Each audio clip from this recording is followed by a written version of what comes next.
The WATOTO Children's Choir tours globally as ambassadors for the cry of the African child, orphaned as a result of poverty, war, and disease. Today, over 1/3 of Africa's children are orphaned as a result of AIDS. This decimation of the next generation of Africans has social, financial, and global implications. In 1994, God called Gary and Marilyn Skinner to do something about it.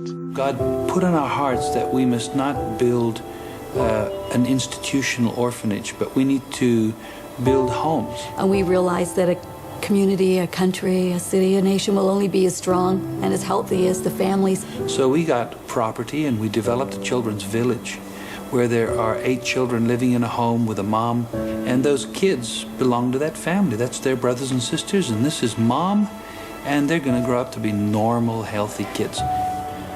So every children's village that we have doesn't just have a house, but it has schools with a clinic and a community center, also that these kids will graduate whole in their lives so that they can become responsible Christians and productive citizens. Both of my parents had passed away due to the AIDS epidemic. We used not to go to school. We used to dig all day and have nothing to eat at home. And God gave me WATOTO.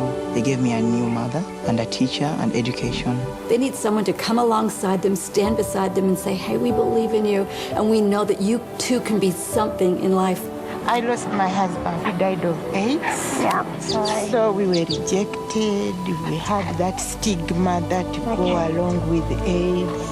We had nowhere to turn to apart from our God. Maybe I would have been dead by now. This is my home, and I will serve until I die. And I love the children I'm bringing up like my own biological children.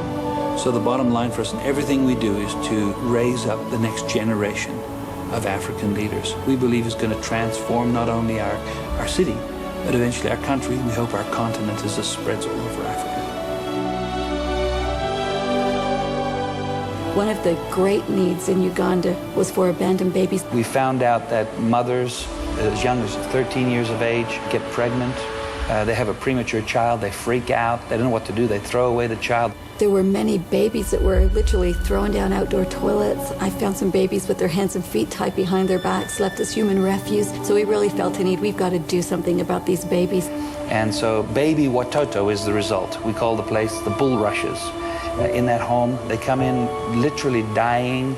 We nurse them, get them back to health, and then they graduate from there and they go into our regular WATOTO home.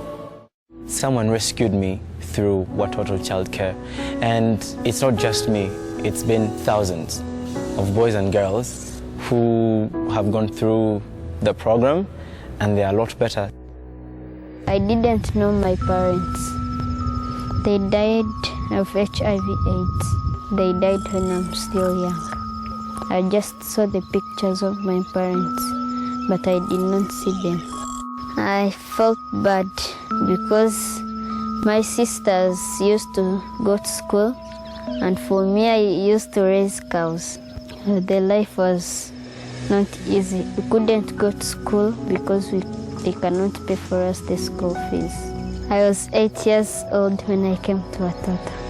WATOTO cares for me, and it has really rescued me.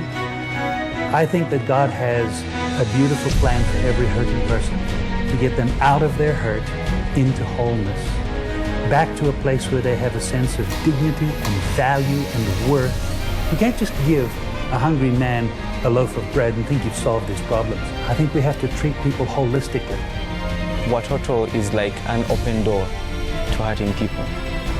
If there's any religion that God accepts, it's the one that looks after the orphaned and the widowed.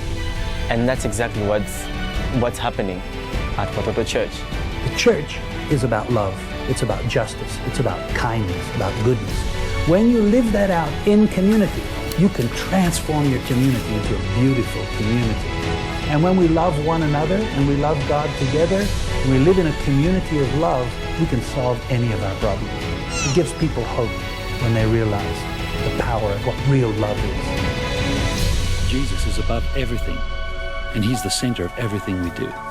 Jesus, through the church, can change a person, he can change a community, and he can change our world.